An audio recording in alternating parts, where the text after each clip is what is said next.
Temas económicos en nuestra pantalla. ¿Cómo le va? Bienvenido. Vamos a empezar a abordar decisiones que toman nuestros gobernantes y que impactan en nuestros bolsillos. Acompáñenos.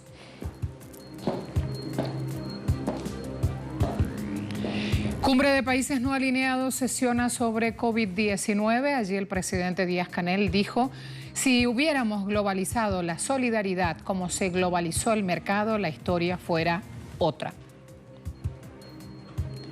Empresarios de América Latina buscan reinventarse en plena pandemia.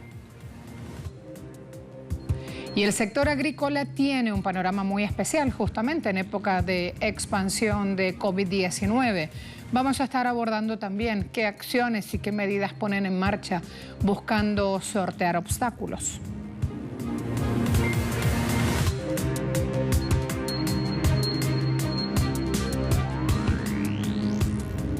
Pequeña y mediana industria de nuestra Latinoamérica está haciendo uso de este viejo proverbio chino que dice: crisis, sinónimo de oportunidad, y buscan reinventarse para salir a flote. La CEPAL vaticinó recientemente que el virus llevará a América Latina a la mayor recesión económica que haya experimentado en su historia. Se espera que para finales de este 2020 la caída del Producto Interno Bruto sea del 5,2% en toda la región. Por las medidas de confinamiento, millones de personas permanecen en sus casas. Muchos han perdido sus trabajos, pero existen otros sectores que han visto en la pandemia una oportunidad para elevar sus dividendos. Los dueños de negocios como el de supermercados en línea ven cómo sus finanzas avanzan debido al confinamiento. Tal es el caso de Ricardo Weber, quien fundó un supermercado en México el año pasado. Ricardo indicó que nunca pensó tener éxito en tan poco tiempo, y mucho menos que sus ventas se elevaran a niveles récord como resultado de la pandemia. Ricardo indica que por un lado está feliz de ver avanzar a su negocio en línea, pero lamenta que la razón sea un virus que mantiene a millones de personas en sus casas. Su negocio ha visto un aumento en la demanda del 500% desde marzo pasado y afirma que la demanda es tan abultada que por ahora solo puede llenar el 85% de la misma. Para ayudar a los mayores en la cuarentena, Weber da la opción de un número telefónico sin carga para que los mismos puedan realizar sus pedidos y a su vez les son eliminados los costos de envío. Por su parte, en Perú, Alan, de 55 años de edad, tuvo que darle un giro a su compañía para satisfacer la demanda de sus usuarios y pasar de confeccionar uniformes para el sector salud y restaurantes a confeccionar solo máscaras, que antes de la pandemia equivalía para la compañía a un porcentaje de ganancia minoritario y que ahora se ha convertido en la prenda más vendida. Sin embargo, pasó de tener 50 colaboradores a solo 7 que trabajan desde sus casas. Aún así consigue vender 2.000 máscaras por día y eso lo ayuda a mantenerse él y su familia. Aquellas empresas que logren sobrevivir a esta etapa podrían estar en una capacidad diferente para afrontar los nuevos retos e incluso liderar sus sectores hacia los próximos años. En una época tan difícil, los que consigan reinventarse pareciera ser los que permanecerán en el mercado. Por lo tanto, de su evolución depende la viabilidad de sus negocios y con ello su sustentabilidad económica. Fíjense además cómo el jefe de gabinete de Argentina, Santiago Cafiero, anunciaba que el gobierno nacional volverá a pagar en mayo el ingreso familiar de emergencia correspondiente al mes de abril. Hoy se afinaron detalles en una reunión hecha con todo el gabinete económico para terminar de definir detalles. También desde hoy, monotributistas y autónomos que cumplan con los requisitos establecidos por el gobierno nacional podrán solicitar desde este lunes y hasta el 29 de mayo un crédito a tasa de interés cero por hasta 150.000 pesos en el marco del programa de asistencia de emergencia a la producción y el trabajo, lanzado para mitigar la crisis económica que deja esta pandemia. Y el presidente mexicano Andrés Manuel López Obrador propuso aprovechar la tragedia de salud del coronavirus para levantar nuevas formas de convivencia política, económica y social, en la que se incluya, palabras textuales, la reconversión de los organismos internacionales. Dijo: no es jugar limpio utilizar al Estado para defender intereses particulares y procurar desvanecerlo cuando se trata del beneficio de las mayorías. No es lícito ni ético defender la facultad del Estado para rescatar empresas e instituciones financieras en quiebra y considerarlo una carga cuando se trata de promover bienestar de los más desfavorecidos. Por ello, pidió el mandatario dejar de lado la hipocresía y desechar el modelo que genera riqueza sin bienestar, procurando una mayor intervención del Estado en el cumplimiento de su responsabilidad social de garantizar derechos básicos y universales. En Cuba, empresas privadas también se adaptan buscando enfrentar esta coyuntura pandémica. La presión de las sanciones estadounidenses y la pandemia misma han dejado a las empresas privadas enfrentando un futuro difícil. Sin embargo, se están adaptando. Más de 139.000 de las 600.000 que operan en la isla han entregado sus licencias y las restantes esperan que la crisis termine y que el país pueda reabrir negocios. Hay que destacar que el sector privado comprende aproximadamente el 10% de la economía, genera 3.000 millones en ingresos de servicios basados principalmente en el turismo, caso restaurantes, alquiler de automóviles, salas privadas, servicios profesionales. Y por otro lado, tengamos en cuenta también que CEPAL, la Comisión Económica para América Latina y el Caribe, estima que la economía de Cuba podría reducirse 5% en este año. Por ello es que los ciudadanos apelan a la creatividad, a la resiliencia para sortear esta coyuntura. En este momento de crisis, como siempre va a ser la crisis, nosotros nos reinventamos un poco. Y ahí salió una pequeña innovación que nos permitió mantener el staff, el equipo del hotel y del restaurante en la nómina, pagando salarios como antes, con un producto que es el producto del restaurante delivery.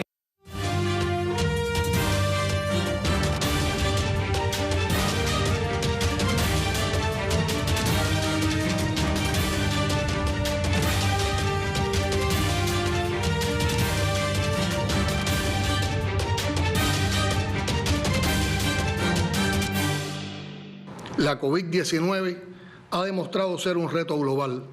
No distingue fronteras, ideologías o niveles de desarrollo. De ahí que la respuesta también debe ser global y mancomunada, superando las diferencias políticas. No es posible predecir con exactitud la dimensión de sus consecuencias. La alta cifra de infectados y las cuantiosas pérdidas humanas muestran su devastador impacto en un mundo cada vez más interconectado que, sin embargo, no ha sido capaz de enaltecer esta interconexión de manera solidaria y hoy paga el precio de su incapacidad para corregir los graves desequilibrios sociales.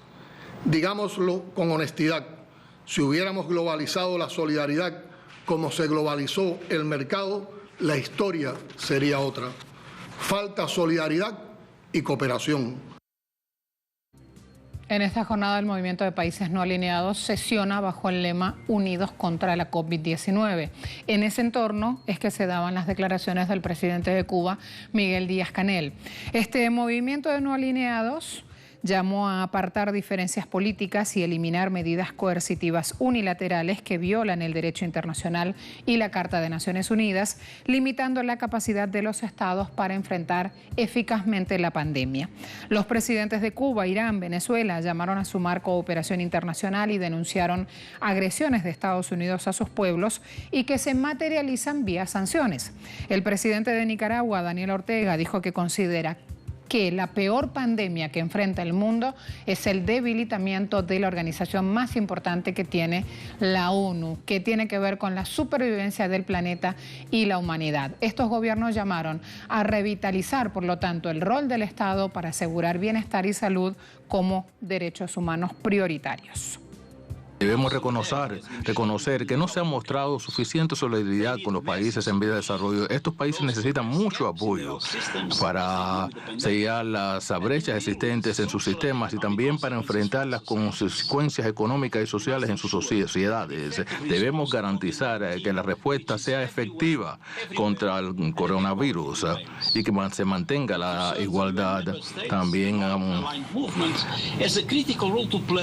el NOAL y las Naciones Unidas tienen un papel importante que desempeñar en esta esfera. Nosotros tenemos prioridades: poner fin a la pandemia, también poner fin a sus efectos económicos y también utilizar todas estas situaciones para crear un mundo en que nadie quede atrás.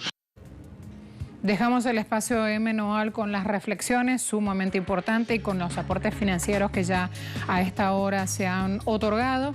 Nos vamos a preparar a la vuelta a ver un espacio que tiene que ver con un sector que denuncia daños severos a raíz de esta crisis pandémica, y ese sector es el de las aerolíneas. Ya le cuento más, una fusión inclusive que da mucho que hablar.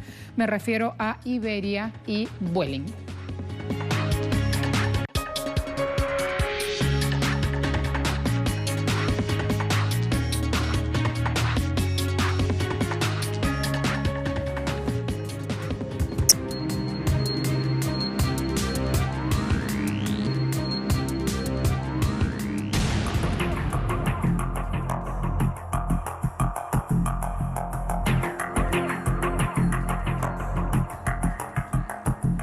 A partir de este lunes 4 de mayo, algunos países de Europa, un continente con más de 140.000 muertos, comenzarán el desconfinamiento progresivo. Polonia es uno de esos países. El gobierno polaco anunció reapertura desde hoy de hoteles, centros comerciales, de una parte de los centros culturales, casas, bibliotecas y también de algunos museos.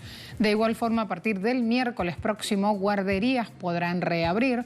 Las autoridades locales de las que dependen anunciaron que la mayoría seguirán cerradas, y allí también un nuevo conflicto acerca de cómo se aborda justamente esta salida de la cuarentena y sus eventuales riesgos. Y ni siquiera hablamos de riesgos económicos puramente, también hablamos de los riesgos y las afectaciones a la salud misma. Allí un viejo punto: hoy todos los países europeos están hablando de este tema a raíz de las decisiones políticas asumidas. Italia también reabrió rumbo económico. Confinamiento de 2 meses. Italia, superada solo por Estados Unidos en su número de muertos por COVID-19, estaba emergiendo con cautela en este día al sol de primavera, con obras de construcción y fábricas volviendo al trabajo. Restaurantes también reabrieron puertas, ahora trabajan solo para llevar. Bares y heladerías permanecerán cerrados. Se desaconseja el uso del transporte público y todos tendrán que portar máscaras en espacios públicos. Se espera que la economía italiana, la tercera más grande de la eurozona y la más endeudada, se reduzca en cualquier año desde la depresión mundial de la década de 1930, que vienen pasando un periodo hostil en lo económico. Por lo tanto, se espera a raíz de esta decisión el impacto que pueda tener la pandemia en los números del 2020. Si me voy a Francia, estas son las imágenes precisamente. Tránsito que aumenta en París el 11 de mayo. Francia también ha tomado una decisión de suprimir un impuesto sobre patrimonio y deja con esa decisión a España como único país que lo cobra en Europa. No crean que en estas naciones europeas solo se habla de pandemia. También en esta época van apareciendo bajo escritorio esas otras decisiones económicas que redundan finalmente en detrimento de los más pobres, porque hay un veto a las ayudas públicas, por ejemplo, por el coronavirus, para aquellas empresas que tengan sedes en paraísos fiscales. Francia, Dinamarca, Polonia anunciaron que no van a permitir que estas compañías accedan a ayuda financiera de los paquetes de rescate. España de momento no se ha sumado, y mientras Francia se prepara para ir levantando el estado de emergencia, también el gobierno prolonga hasta el 24 de julio el estado de emergencia sanitaria. Con ese sector, justamente el de la salud pública, que ya desde hace más de 2 años se venía manteniendo en las calles denunciando que les falta presupuesto y que les falta mano de obra para hacer frente a una coyuntura como esta.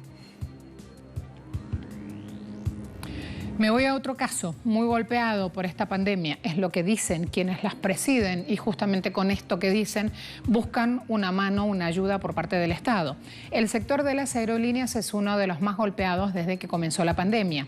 Iberia y Vueling informaron que han firmado contratos de financiación sindicada con el Instituto de Crédito Oficial. Allí el punto. Las aerolíneas Iberia y Vueling, pertenecientes al grupo internacional IAG, suscribieron sendos contratos de financiación sindicada con el Instituto de Crédito Oficial. El mismo es por un importe que entre las dos asciende a 1.010 millones de euros, dividido en 750 millones para Iberia y 260 millones de euros para Vueling. Ambas empresas informaron mediante un comunicado que recoge la agencia de noticias EFE, que solicitaron al ICO la concesión de avales sobre la financiación. El acuerdo está dentro del marco legal establecido por el gobierno español para mitigar el impacto económico de la COVID-19. Los contratos de financiación tienen una duración de 5 años, con fecha de amortización el 30 de abril de 2023, estando Iberia y Vueling facultados para proceder a su repago en cualquier momento, previa notificación al efecto. Así lo han explicado las aerolíneas en su comunicado. También indican que esos contratos incluyen determinadas obligaciones no financieras para proteger la posición de las entidades financiadoras, entre las que se incluyen restricciones a la distribución de fondos a favor de socios directos o indirectos. Iberia y Vueling, como la mayoría de las aerolíneas, atraviesan problemas de liquidez por el parón indefinido en la actividad aérea, y la primera de las compañías aún tiene pendiente la acortada compra de Air Europa, prevista para el segundo semestre del año por 1.000 millones de euros, sobre la que ambas partes aún no han hecho público ningún cambio. Nos preparamos a hacer una pausa. A la vuelta vamos a hablar de agricultura, un sector tan vital para nuestros pueblos que está atravesando también junto a nosotros la pandemia. Ya le cuento más.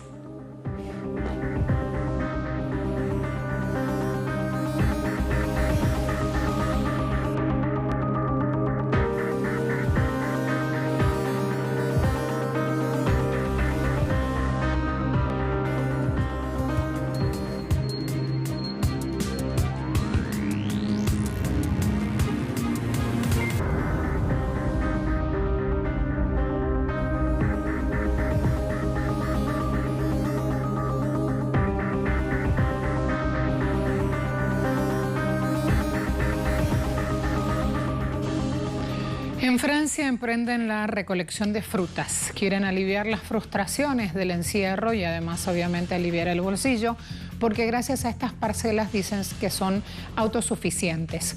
Precios de frutas y verduras producto de la pandemia se han disparado. Al igual que muchas granjas en Francia, la Cueillette de Legrand, a 1 hora de París, ha visto un aumento en los recolectores de frutas desde que reabrió sus campos al público. Hay un estricto protocolo sanitario a seguir, pero vale la pena para los muchos lugareños que se han sentido frustrados después de semanas de encierro.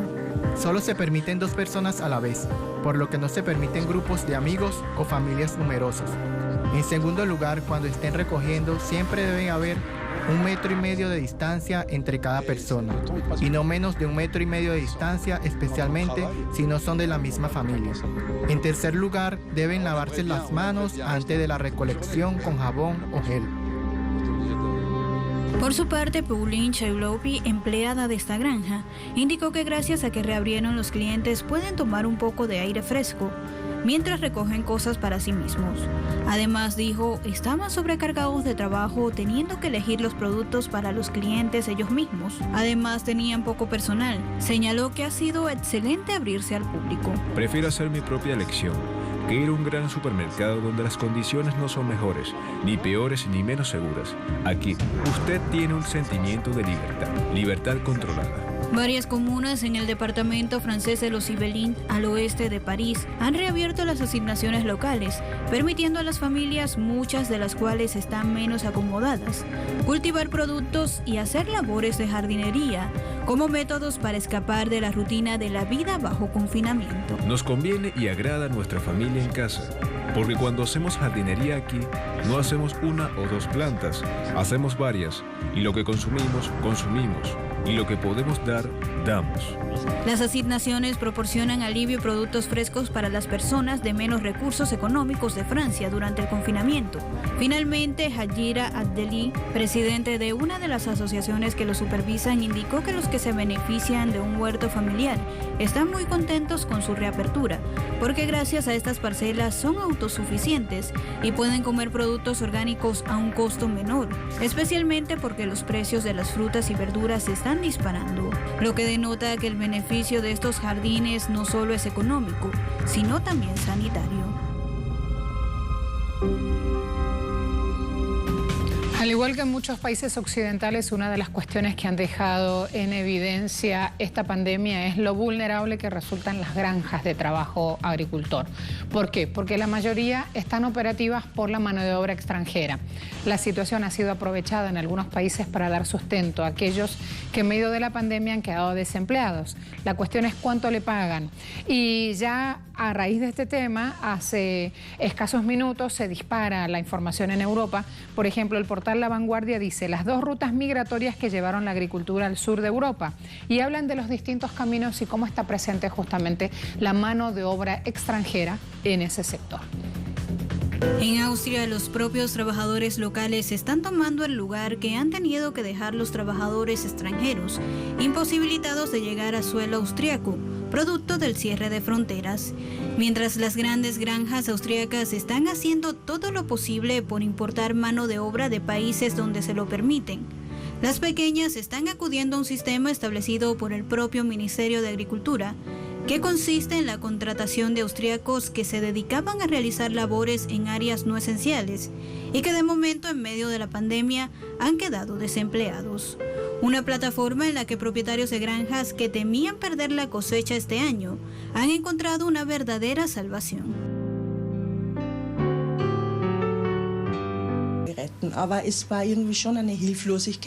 Estamos indefensos. Estábamos pensando, ¿qué hacemos ahora?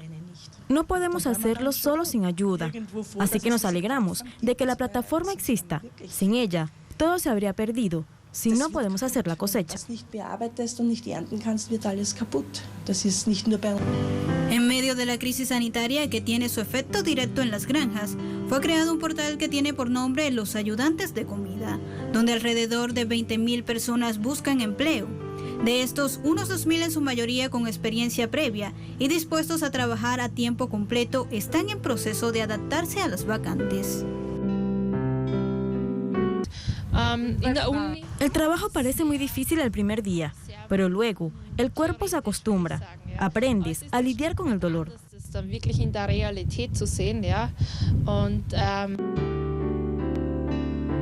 Si bien depende de las granjas y los trabajadores negociar sus salarios, la paga mínima mensual para los trabajadores de la cosecha se establece en menos de 1.500 euros, previo al pago de impuestos. Hay varias personas que destacan el éxito de esta iniciativa, puesto que a tan solo unos pocos días de inscribirse fueron contactados por las granjas donde ahora prestan servicios. Quería usar este tiempo con sensatez y ayudar a nuestros agricultores. Voy a sacar aquí lo que compro. No se produce tan fácilmente, que el trabajo en el campo es muy difícil y que uno debe comprar de manera responsable y tirar poca comida.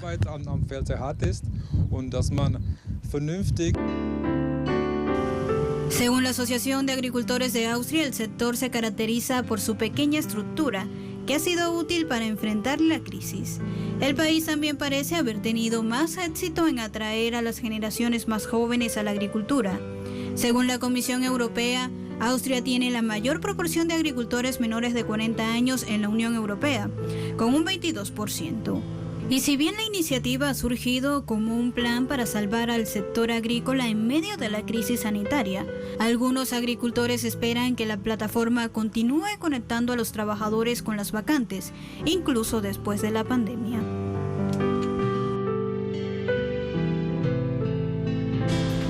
Mientras vemos la información que indica que Comisión Europea aprueba la ayuda de 7.000 millones de euros a Air France, estamos atentos también a ver si se flexibilizan o no normas de migración en suelo europeo a raíz de esta situación que tienen ahora. Infinidad de fruta fina, como le llaman esta fruta delicada y con periodo de vencimiento muy cortito, está esperando ser levantada. Se espera el momento de la recolecta y allí entonces la necesidad de mano de obra. A todos muchas gracias, será hasta la próxima.